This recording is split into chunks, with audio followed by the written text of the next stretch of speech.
Dear students, myself Ram Surbragar, Assistant Professor in Chemistry, SK Government Girls College, Sikar.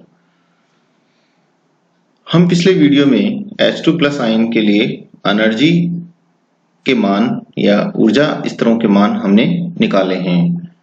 उसी video से आगे हम चलते हैं wave function of molecular orbitals H2 plus ion. ये उसी का भाग है जिसको हम कहेंगे हिंदी में आणविक कक्षकों के तरंग फलन किसके लिए, H2 प्लस आयन के लिए। यानी पहले वीडियो में हमने क्या निकाला, एनर्जी या ऊर्जा स्तर निकाले हैं। अब हम इनके तरंग फलन या आणविक कक्षकों के तरंग फलन निकालेंगे। हम समीकरण 12 से एक इक्वेशन लेकर के आते हैं। A1 ब्रैकेट शुरू HAA माइनस E ब्रैकेट बंद plus A2 HAB minus ES equals to 0। उपरोक्त समीकरण में E के स्थान पर यदि हम E1 ले लेते हैं, हमारे पास पिछले वीडियो में आपने देखा था कि हमारे पास दो इक्वेशंस आई, E प्लस और E माइनस। साथ ही E1 हमने E प्लस को कहा या ES भी कहा था हमने इसको, साथ एवं E माइनस को हमने E2 या EA कहा था। ये दोनों इक्वेशंस जो हैं अपन यहाँ से यूज कर रहे थे। तो इन्हीं इक्वेशन से आगे आज हमारा वीडियो चलेगा। ये रहेगा, तो समीकरण E के स्थान पर हम E1 रख देंगे तो हमारा इक्वेशन हो जाएगा A1 HA minus E1 plus A2 HAB minus E की जगह हम वापस क्या रख देंगे, E1 रख देंगे, और यहाँ जो E है इसकी जगह भी हम E1 रख देंगे। तो ये दो चेंज हम कर देंगे तो ये वाली इक्वेशन जो है इक्वेशन समीकरण 20 में कन्वर्ट हो जाएगी। अब यहाँ पर हमारे पास जो इक्वेशन है यहाँ से हम H का मान निकालें। यदि हम H का मान HA का मान निकालना चाहें तो ये मान हो जाएगा 1 प्लस S को इससे मल्टीप्लाई कर दो और HAB को इधर ट्रांसफर कर दो, तो हमारे पास इक्वेशन आ जाएगी E ब्रैकेट शुरू 1 प्लस S ब्रैकेट बंद माइनस HAB। इसको हम ये जो समीकरण 20 है, इस 20 नंबर जो इक्वेशन है इसमें रख देते हैं। किसका मान रख देंगे हम, HAA का मान। ये कहां से लाएंगे हम, ऊपर वाली जो इक्वेशन है E1 और E2 की जो इक्वेशंस हैं वहां से हम HAA का मान निकाल करके लाते हैं। तो हमने ये वाली इक्वेशन यूज करनी है। जैसे ही हम इस इक्वेशन का मान इसमें रखेंगे तो यहाँ से देखिए ये A1 आ गया, HAA की जगह हम रख देंगे E1 1 प्लस S, माइनस की जगह माइनस आ गया और माइनस HB पहले से उसी इक्वेशन से आ रहा है, और E जो है यहाँ हम लिख देते हैं। A2 अपनी जगह आ जाएगा, HAB अपनी जगह आ जाएगा, E1S अपनी जगह आ जाएगा। तो एज इट इज इक्वेशन मिल गई हमें। अब हम चलते हैं A1 को एज इट इज लिख देंगे, E1 को गुणा करेंगे तो ये आ जाएगा E1S, और यहाँ जो है E1 से कैंसिल हो जाएगा। यहाँ का जो E1 माइनस का है और यहाँ E1 प्लस का आएगा, ये दोनों यानी ये E1 बनेगा और ये वाला दोनों आपस में कैंसिल हो जाएंगे। तो क्या बचेगा, E1S माइनस HAB। ये आ गई इक्वेशन। A2 अपनी जगह आ गया और HAB अपनी जगह आ गया, और ये भी बाकी समीकरण एज इट इज लिख देंगे। A1 ES माइनस HAB, हम यहाँ पर इसमें E1 को पहले लिख, इन दो पूरी इक्वेशन इसमें से जो है हम कॉमन लेंगे। इस पूरी इक्वेशन से माइनस कॉमन ले लीजिए, माइनस बाहर आ जाएगा तो minus A2 E1S minus HAB equals to 0। Equation number 21। समीकरण 21 में E1S माइनस HAB का भाग देंगे तो ये वाला पोर्शन खत्म हो जाएगा और ये वाला पोर्शन भी खत्म हो जाएगा। जब खत्म हो जाएगा तो हमारे पास क्या बचेगा, A1 अपनी जगह आ गया, A1 अपनी जगह आ गया, यहाँ देखिए A1 अपनी जगह आ गया और माइनस A2 अपनी जगह आ गया। ये दोनों जा चुके हैं तो A1 minus A2 equals to 0। A2 को आप दूसरी तरफ ट्रांसफर कीजिए तो बच जाए हमारे पास A1 बराबर A2। कहने का मतलब क्या हुआ कि A1 का जो मान है वो किसके बराबर है, A2 के बराबर है।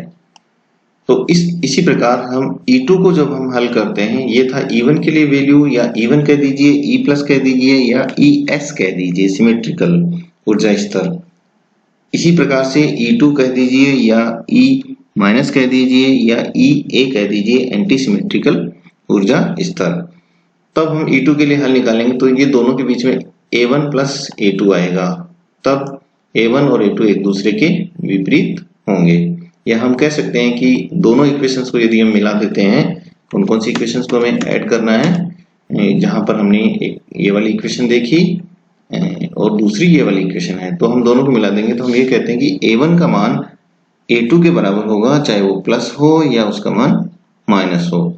यही हमारे लिए इक्वेशन नंबर 23 है। यानी कहने का मतलब यदि हमें A1 पता है तो हम A2 निकाल सकते हैं और वो अपोजिट हो सकता है और बराबर भी हो सकता है। हाँ, तो E1 A2 से गणितीय जो संबंधित हैं आणविक तरंग या जो मॉलिक्यूलर वेव फंक्शन है उनको हम निकाल रहे हैं। तो साइन 1 इक्वल हो जाएगा A1 sine A plus sine B, ये हमने पहले भी इक्वेशन लिखी है। और इसी तरह से sine 2 equal to A2 sine A minus sine B। अब इन दोनों इक्वेशंस के लिए A1 का मान ज्ञात करने के लिए हम नॉर्मलाइजेशन की शर्त लगाते हैं। नॉर्मलाइजेशन की शर्त है कि अगर मान लीजिए साइन का साइन से मल्टीप्लाई करके और उसका D2 से मल्टीप्लाई करते हैं तो साइन स्क्वायर D2 की रिजल्ट 1 आता है। यदि हम साइन MO का मान निकालना चाहें, यहाँ पे हम इसको MO मानते हैं साइन 1 को, तो आगे जो मान है A1 sine A sine B, तो A1 sine A sine B का हम क्या करेंगे, होल स्क्वायर कर देंगे, D2 इक्वल टू 1 कर देंगे। और इसी तरह से फिर हम इसको वापस A प्लस बी के whole square, A plus B का होल स्क्वायर है तो इसे आप खोल दीजिए। जब आप खोलेंगे तो हमें मिलेगा A square plus 2AB plus B square. तो इससे जब हम खोलेंगे तो प्रथम बार में जो हम A1 स्क्वायर कॉमन आ जाएगा तो यह आ जाएगा साइन A स्क्वायर D2, एक रिजल्ट ये आ गया। दूसरा A2 स्क्वायर बाहर आ जाएगा, साइन स्क्वायर B D2, और तीसरा जो इनके 2AB जो हमारा आता है उस फैक्टर को 2A1 साइन AB D2 यहाँ लिख देंगे। इन सब का रिजल्ट हो जाएगा इक्वल टू 1। अब यहाँ पे इसका मान 1 आता है, इसका मान भी 1 आता है और इसका मान भी 1 आता है, तो सब जगह हम मान रख देंगे। ये यहाँ आ जाएगा, ये यहाँ आ जाएगा और ये वाला यहाँ आ जाएगा। हो गया 1, यस। अब हम ये जानते हैं कि A1 A2 के बराबर है, तो यहाँ पर A2 के स्थान पर A1 रख दो, A2 के स्थान पे A1 रख दो, तो A1 square 2A1 square S। तो इन सब में जो है 2A1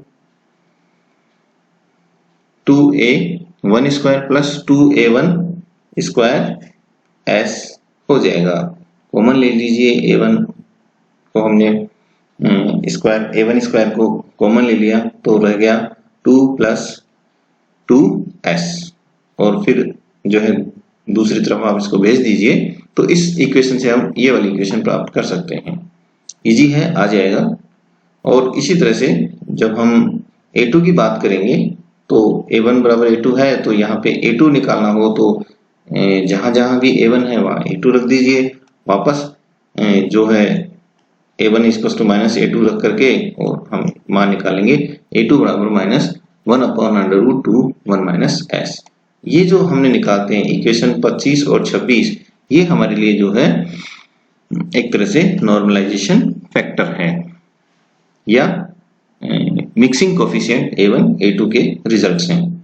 अब समीकरण 25 का मान 23 में रख देंगे और 26 का मान 24 में रख देंगे। देखिए 23 और 24 हमारे पास ये रहे, ये 23 है और ये वाला समीकरण 24 है। तो A1 के मान रख दो, A2 का मान यहाँ पर रख देंगे। तो A1 A2 के जो भी मान आए वहां पे रख दो, तो हमें साइन S सिमेट्रिकल या साइन 1 या साइन MO ये हमें प्राप्त हो जाएगा sine A plus sine B under root S 1 plus S, जो किसके कोरस्पॉन्डिंग एनर्जी थी, energy E1 equal to HA plus HAB upon 1 plus S के सापेक्ष। यानी इस एनर्जी इक्वेशन के लिए से हम तरंग फलन निकालते हैं मॉलिक्यूलर ऑर्बिटल्स के लिए। इसी तरह से E2 जो हमारी एनर्जी थी, इस E2 एनर्जी के सापेक्ष तरंग फलन साइन A, जिसको हम एंटी सिमेट्रिकल या साइन 2 या साइन माइनस भी कहते हैं, इसको sine A minus sine B upon root 2 1 minus S। तो ये एनर्जी इक्वेशन के कोरस्पॉन्डिंग वेव फंक्शन है। तो यहाँ पे जो गोले में एनर्जी है E1 और E2, ये H2 प्लस आयन के लिए ऊर्जा स्तर हैं, जबकि साइन S व साइन A या साइन 1 या साइन 2, साइन प्लस या साइन माइनस, अलग अलग बुक्स में अलग अलग नोटेशंस दिए हुए हैं। तो ये हमारे लिए जो है वेव फंक्शंस हैं। ये वेव फंक्शन किसके हैं, मॉलिक्यूलर ऑर्बिटल्स के वेव फंक्शन है। जबकि अगर परमाणु कक्षकों के वेव फंक्शन की बात आती है तो वो है साइन A और साइन B। तो यहाँ हम जो हमारा टॉपिक था स्टार्टिंग में जो हमने लेके चले थे कि आणविक कक्षकों के तरंग फलन किसके रेस्पेक्ट में हम देखें, H2 प्लस आयन के रेस्पेक्ट में देखते हैं तो आणविक कक्षकों के तरंग फलन हमें ये वाले प्राप्त होते हैं, साइन 1 और साइन 2। जब हम साइन 1 और साइन 2 निकाल लेते हैं तो हमारे पास एनर्जी की इक्वेशंस भी हैं E1 और E2, तो हम EH निकालते हैं। तो यहाँ पर E प्लस या E1 कम ऊर्जा स्तर के होंगे और हमें एनर्जी मिलती है HAA plus HAB 1 plus S, यानी कहने का मतलब ये जो ऊपर वाली इक्वेशन है उसको हम नीचे यहाँ लिख देंगे और ये वाली इक्वेशन को यहाँ पर लिख देंगे। ये निम्नतम ऊर्जा स्तर है, ये उच्च ऊर्जा स्तर है। निम्न ऊर्जा स्तर जो है आणविक कक्षकों के लिए है या बंदी आणविक कक्षकों के लिए ऊर्जा स्तर है, और ये विपरीत बंदी या एंटी बॉन्डिंग मॉलिक्यूलर ऑर्बिटल्स के लिए वेव फंक्शन है। यहाँ पर हम देखते हैं कि दो आणविक कक्षकों साइन A व साइन 2 को इनकी एनर्जी E1 व E2 के सापेक्ष हम प्रदर्शित करते हैं। जब नाभिक A व B के मान बदल जाते हैं, ये कहने का मतलब इंटरचेंज हो जाएं, तो साइन 1 के मान अपरिवर्तित रहते हैं जबकि साइन 2 के चिन्ह बदल जाते हैं। अतः साइन 1 को हम सममित आणविक कक्षक तरंग फलन या साइन S कहते हैं, जबकि साइन 2 को हम एसिमेट्रिकल आणविक कक्षक तरंग फलन साइन A से भी प्रदर्शित करते हैं। यहाँ थोड़ा सा ध्यान देने की जरूरत है, साइन A जो है यहाँ पर A एसिमेट्रिकल या असममित आणविक कक्षक के लिए तरंग फलन है, ना कि परमाणु कक्षक का तरंग फलन। तो इसलिए कई बार हम इस तरंग फलन को जो है साइन माइनस से भी जो है इसको रिप्रेजेंट करते हैं, यानी इसको जो किससे रिप्रेजेंट करेंगे, साइन माइनस से भी हम इसको रिप्रेजेंट करते हैं। यहां आप साइन माइनस लगा दीजिए, ठीक है। अब आते हैं electron charge density in molecular orbitals. ये जो मॉलिक्यूलर ऑर्बिटल्स हैं इनमें इलेक्ट्रॉन चार्ज डेंसिटी कितनी होगी। कहने का मतलब ये हुआ कि जब आपने एनर्जी इक्वेशंस एनर्जी निकाल ली, एनर्जी के बाद आपने वेव फंक्शंस निकाल लिए, H2 प्लस आयन के लिए जो आणविक कक्षक बनते हैं उनके लिए आपने तरंग फलन या वेव फंक्शंस निकाल लिए। अब हम ये पता करते हैं कि इनके बीच में इलेक्ट्रॉन आवेश घनत्व या electron charge density in molecular orbitals में कितनी होगी। पहले भी हमने ये पढ़ा है कि जब परमाणु कक्षक आपस में अतिव्यापन करते हैं या मिक्स होकर के जब आणविक कक्षक बनाते हैं तो दो तरह के कक्षक बनते हैं, बंदी आणविक कक्षक और विपरीत बंदी आणविक कक्षक। बंदी आणविक कक्षकों में इलेक्ट्रॉन डेंसिटी दोनों जो नाभिकों के बीच में व्यवस्थित हो जाती है, जबकि विपरीत बंदी आणविक कक्षकों में इलेक्ट्रॉन डेंसिटी दोनों नाभिकों के बीच में व्यवस्थित नहीं होती है या वहां पर वो इलेक्ट्रॉन डेंसिटी हमें नहीं देखने को मिलती है। तो तरंग फलनों से हम अणु में इलेक्ट्रॉन आवेश का वितरण ज्ञात कर सकते हैं कि इलेक्ट्रॉन जो है किस प्रकार से डिस्ट्रीब्यूट हुए हैं। आणविक कक्षक या परमाणु कक्षकों पर इलेक्ट्रॉन घनत्व की प्रायिकता उनके तरंग फलन के वर्ग साइन स्क्वायर के द्वारा दी जाती है। अतः दो अवस्थाओं साइन 1 व साइन 2 में इलेक्ट्रॉन प्रायिकता घनत्व या इलेक्ट्रॉन प्रोबेबिलिटी या इलेक्ट्रॉन डेंसिटी प्रोबेबिलिटी, यानी कोई भी इलेक्ट्रॉन होगा उसके पाए जाने की या उसके मिलने की संभावना कितनी होगी, that is electron density probability. तो समीकरण 27 व 28 का हम वर्ग करेंगे। हम वापस एक बार चलते हैं। समीकरण 27 हमारे पास है, ये वाला जो टिक लग रहा है साइन 1 या साइन S वाला है, और साइन A साइन 2 वाला जो है समीकरण नंबर 28 है। इसका स्क्वायर करेंगे, 27 का भी स्क्वायर करेंगे और 28 का भी हम स्क्वायर करते हैं। तो साइन केवल तरंग फलन को दर्शाता है, जबकि साइन स्क्वायर जो होता है वो इलेक्ट्रॉन चार्ज डेंसिटी को प्रदर्शित करता है। यहाँ समीकरण 27 से हम साइन 1 स्क्वायर निकालते हैं तो ये हो जाएगा sine A plus sine B upon root 2 1 plus S का होल स्क्वायर। ये इक्वेशन आ गई। इसी तरह से साइन हम इसको साइन S स्क्वायर भी कह सकते हैं या साइन 1 स्क्वायर भी कह सकते हैं। जैसे आप इसका स्क्वायर खोलेंगे तो ये आ जाएगा sine A square plus sine B square plus 2 sine A sine B। ये सेम वैसे ही है जैसे A प्लस B का होल स्क्वायर करते हैं तो A square plus B square plus 2A भी आता है, सेम वैसे ही आ जाएगा। अंडर रूट में हम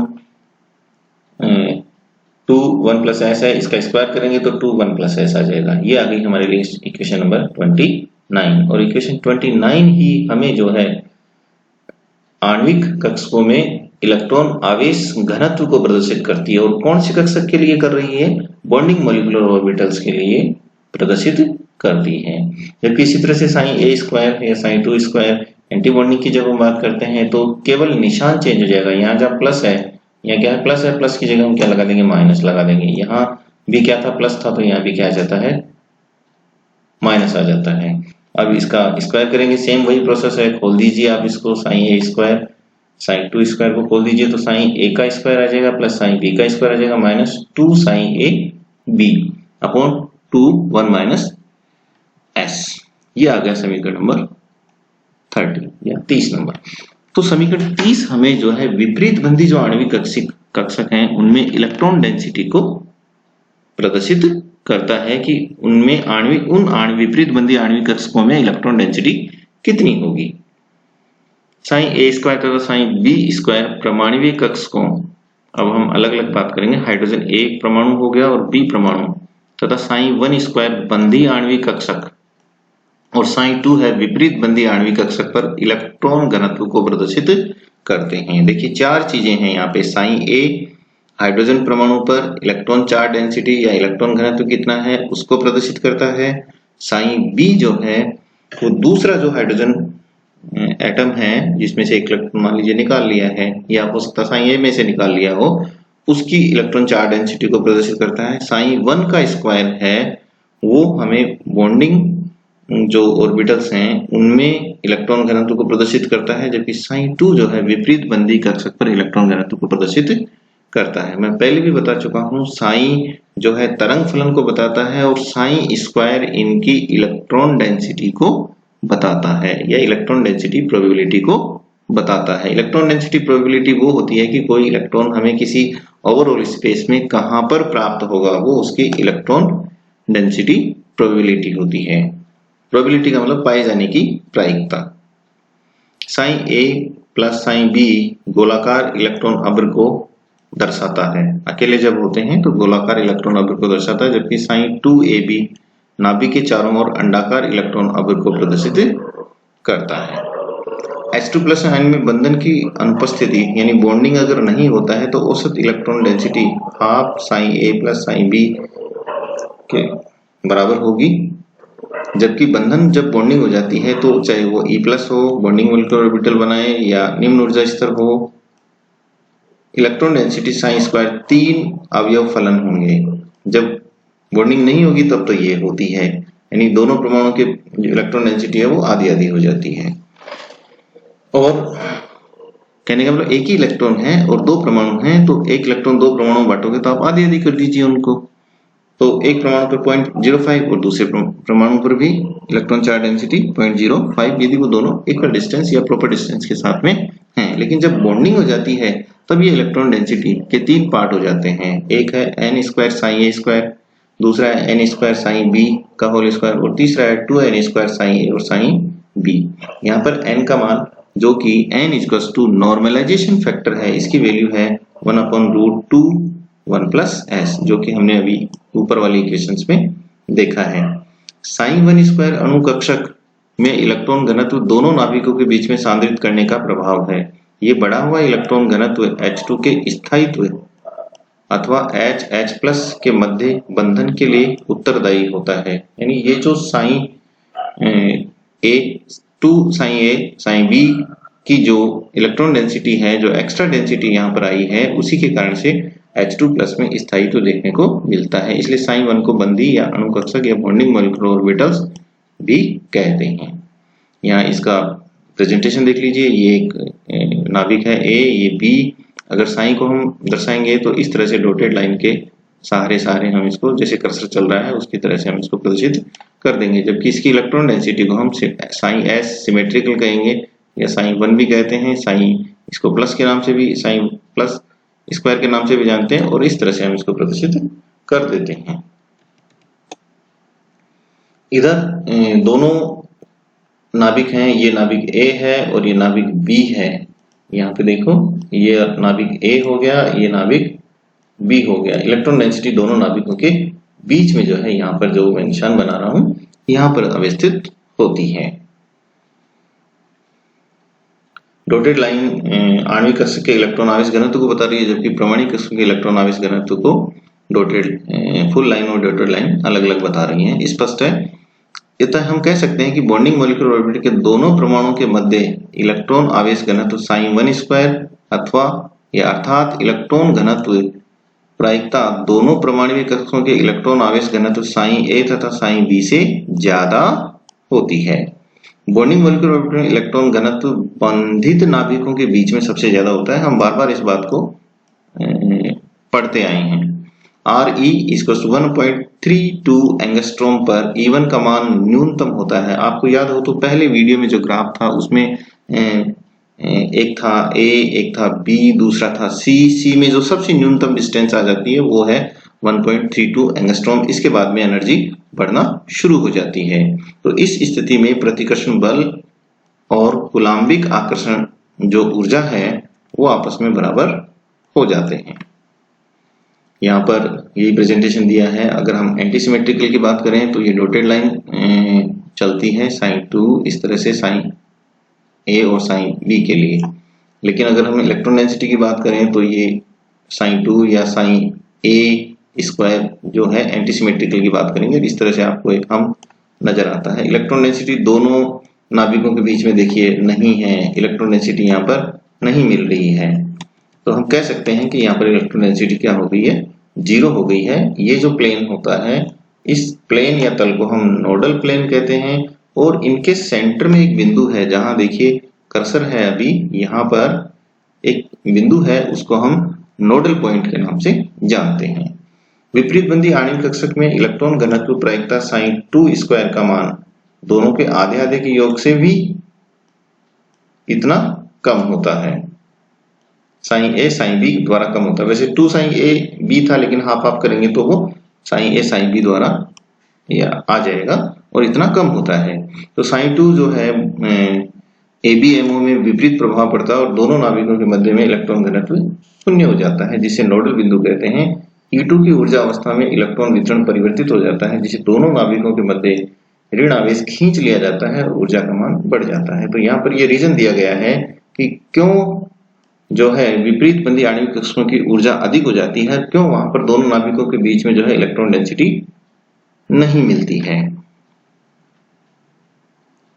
यहाँ पे प्रेजेंटेशन देख लीजिए। H2+ आयन के परमाणु कक्षक, ये एक एटॉमिक ऑर्बिटल, ये दूसरा एटॉमिक ऑर्बिटल, दोनों जब आपस में मिलते हैं तो मिक्सिंग होने के बाद में यहाँ पर बॉन्डिंग मॉलिक्यूलर ऑर्बिटल बन जाते हैं। इनकी एनर्जी इन दोनों के रेस्पेक्ट में कम है, जबकि जब इनमें ये तो आकर्षण का है और जब इनमें प्रतिकर्षण होता है तो इनकी एनर्जी ज्यादा हो जाती है जिसको हम sin2 से रिप्रेजेंट करते हैं।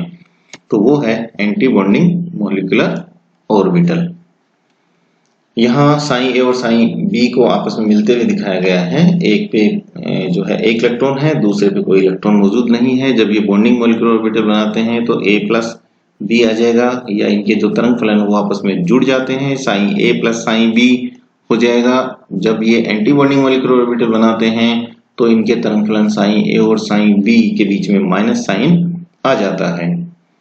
sin A से संबंधित ऑर्बिटल है sin1SA और sin B से संबंधित ऑर्बिटल है 1SB।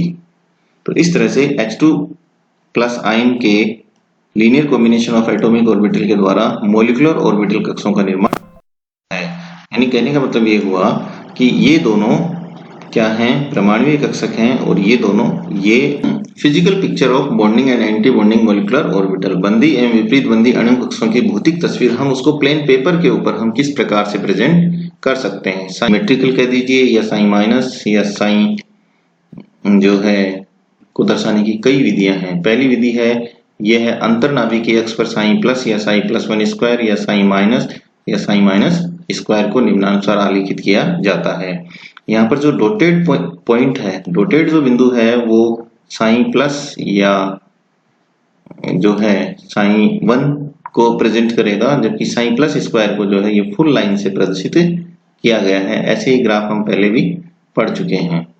इसी तरह से यदि हम साइन माइनस की बात करें तो इसका जो तरंग फलन है वो इस तरह से प्रदर्शित हुआ है, और जो इलेक्ट्रॉन डेंसिटी है, चार्ज डेंसिटी है, वो इस ग्राफ के माध्यम से प्रदर्शित हुई है।